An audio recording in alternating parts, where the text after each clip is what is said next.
नमस्कार विद्यार्थी मित्रांनो, एन-एक्स मराठीच्या एका नवीन व्हिडिओमध्ये मी अजय तेलंग आपले मनापासून स्वागत करतो. तर मित्रांनो, आज आपण राष्ट्रीय आरोग्य अभियान अंतर्गत महानगरपालिका छत्रपती संभाजीनगर यांच्यामार्फत घेण्यात येणाऱ्या भरती संबंधीची माहिती जाणून घेणार आहोत. प्रयोगशाळा तंत्रज्ञ, लॅब टेक्निशियन या पदासाठी ही भरती होत आहे. 3 जागा या पदाच्या भरल्या जात आहे. या पदासाठी महिला आणि पुरुष दोघेही अर्ज करू शकणार आहे. ऑफलाईन पद्धतीने अर्ज भरायचा आहे.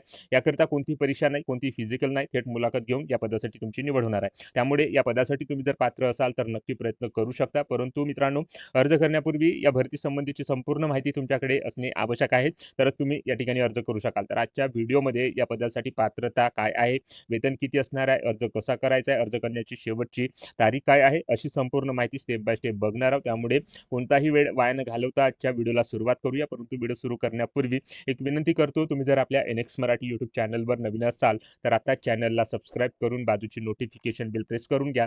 कारण अशाच नवनवीन भरतीबाबत अपडेट रोज आपण या चॅनलवर देत असतो. तेव्हा चॅनलला लगेच सबस्क्राईब करा आणि काही समस्या असल्यास व्हिडिओमध्ये कमेंट करा किंवा डिस्क्रिप्शन बॉक्समध्ये टेलिग्राम ग्रुपची लिंक देतो, तिथे जाऊन टेलिग्राम ग्रुप जॉईन करून आपली प्रश्न, आपली समस्या विचारू शकता. आपल्याला लगेच प्रतिसाद मिळेल. चला तर मग कोणताही वेळ वाया न घालवता आजच्या व्हिडिओला सुरुवात करूया. तर बघा मित्रांनो, या ठिकाणी आपण राष्ट्रीय आरोग्य अभियान महानगरपालिका छत्रपती संभाजीनगर यांच्या मार्फत प्रसिद्ध करण्यात आलेल्या पदभरतीच्या जाहिरातीवर आलेलं. तर या ठिकाणी बघा, लॅब टेक्निशियन प्रयोगशाळा तंत्रज्ञ या पदासाठी ही पदभरती होत आहे. या पदाच्या रिक्त संख्या इथे दिलेली आहे. 3 जागेसाठी ही पदभरती होत आहे.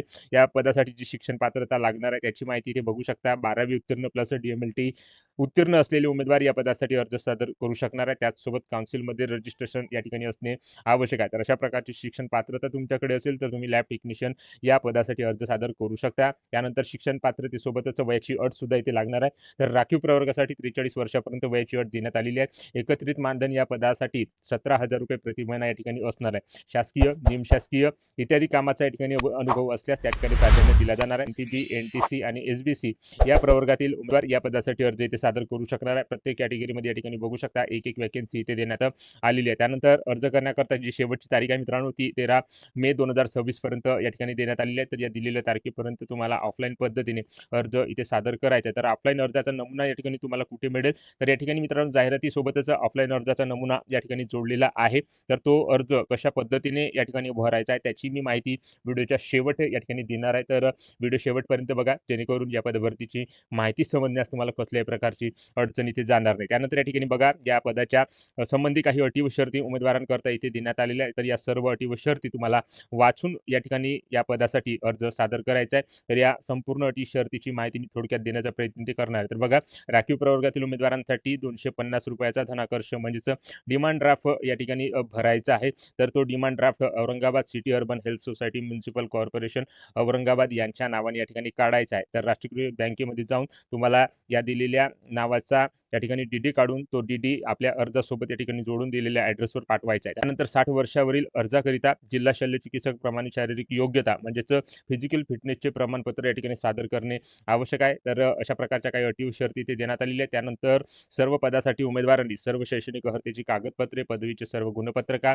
त्यानंतर पदवी प्रमाणपत्र, त्यानंतर नोंदणीचे प्रमाणपत्र, जात प्रमाणपत्र, जात वैधता प्रमाणपत्र, अधिवास किंवा राष्ट्रीय प्रमाणपत्र, त्यानंतर वयाचा पुरावा, शाळा सोडल्याचा दाखला, जी काही 10वी-12वीची प्रमाणपत्र असेल त्याच्या साक्षांकित केलेल्या प्रती त्या अर्जासोबत जोडून त्या ठिकाणी तुम्हाला दिलेल्या ॲड्रेसवर तो अर्ज या ठिकाणी पाठवायचा. तर अशा प्रकारे या ठिकाणी कोणकोणती कागदपत्र तुम्हाला या ठिकाणी लागणार आहे याची संपूर्ण माहिती ज्या जाहिरातीमध्ये या ठिकाणी देण्यात आलेली आहे. तर अशा प्रकारे या सर्व अटी व शर्ती तुम्हाला वाचून त्या ठिकाणी तो अर्ज करायचा आहे. तर अशा प्रकारे या ठिकाणी बघू शकता, अर्जदारांनी एकापेक्षा जास्त पदासाठी अर्ज करावयाचा असल्यास स्वतंत्र अर्ज व स्वतंत्र धनाकर्ष या ठिकाणी भरणे आवश्यक आहे. तर या ठिकाणी मित्रांनो एकच पद आहे, तर एकाच पदासाठी तुम्ही या ठिकाणी अर्ज सादर करू शकता. जे अर्जदार या ठिकाणी विवाहित असेल त्या अर्जदारांनी लहान कुटुंबाचे प्रतिज्ञापत्र सुद्धा या ठिकाणी जोडावायचे आहे आपल्या अर्जासोबत. तर अशा प्रकारे या ठिकाणी बघू शकता, या जाहिरातीमध्ये दिलेल्या पदासाठी अटी व शर्तीची माहिती इथे देण्यात आली आहे. तर या सर्व अटी व शर्ती वाचून तुम्हाला या पदासाठी अर्ज इथे सादर करायचा आहे. त्यानंतर या ठिकाणी बघा, या जाहिरातीसोबतच या ठिकाणी अर्जाचा नमुना इथे देण्यात आलेला आहे.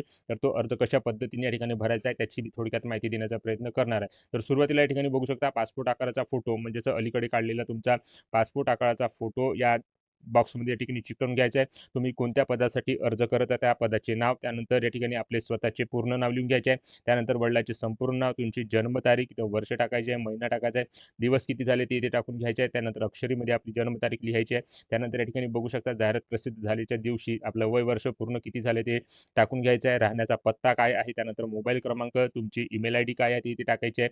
अर्जदाराकडे रहिवासी प्रमाणपत्र आहे का? होय असेल तर होय, नाही असेल तर त्या ठिकाणी खून करून घ्यायचे आहे. अर्जदाराकडे जातीचे प्रमाणपत्र आहे का? होय असेल तर या ठिकाणी जातीचा प्रवर्ग टाकायचा आहे, जातीचं नाव टाकायचं आहे.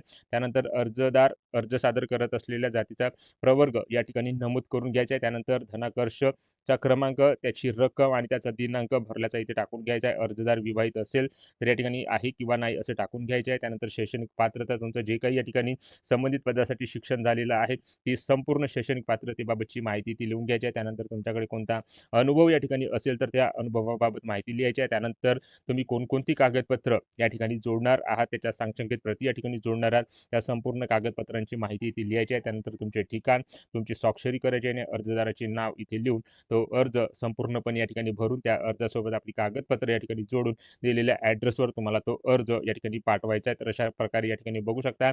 या ठिकाणी ॲड्रेससुद्धा इथे दिलेल्या जाहिरातीमध्ये या ठिकाणी संपूर्ण ॲड्रेस तुम्ही या ठिकाणी बघून तो अर्ज दिलेल्या ॲड्रेसवर या ठिकाणी पाठवू शकता. अशा प्रकारे संपूर्ण माहिती मित्रांनो या जाहिरातीमध्ये या ठिकाणी देण्यात आलेली आहे. सविस्तर माहिती तुम्ही या महानगरपालिकेच्या छत्रपती संभाजीनगर महानगरपालिकेच्या ऑफिशियल वेबसाईटवर जाऊन संपूर्ण माहिती या ठिकाणी घेऊ शकता. जाहिरातीमध्ये सुद्धा संपूर्ण माहिती या ठिकाणी देण्यात आलेली आहे. तर अशा प्रकारे 3 जागेकरता लॅब टेक्निशियन, प्रयोगशाळा तंत्रज्ञ या पदासाठी ही रिक्रुटमेंट राष्ट्रीय आरोग्य अभियान महानगरपालिका छत्रपती संभाजीनगर यांच्यामार्फत या ठिकाणी घेतल्या जात असून त्या पदभरतीची जाहिरात या ठिकाणी प्रसिद्ध करण्यात आलेली आहे आणि त्याच पदभरतीची माहिती आज आपण या व्हिडिओच्या माध्यमातून थोडक्यात घेण्याचा प्रयत्न केलेला आहे. तेव्हा व्हिडिओ आवडला असेल तर व्हिडिओला लाईक करा. आपल्या एनएक्स मराठी यूट्यूब चॅनलवर नवीन असाल तर चॅनलला सबस्क्राईब करून बाजूची नोटिफिकेशन बेल प्रेस करून घ्या व ज्या उमेदवारांना अशा नोकरीची आवश्यकता आहे त्या उमेदवारांना हा व्हिडिओ नक्की शेअर करा. या पदभरतीबाबत तुमच्या ज्या काही समस्या, जे काही प्रश्न असतील कमेंट करून नक्की सांगा. जय हिंद, जय महाराष्ट्र.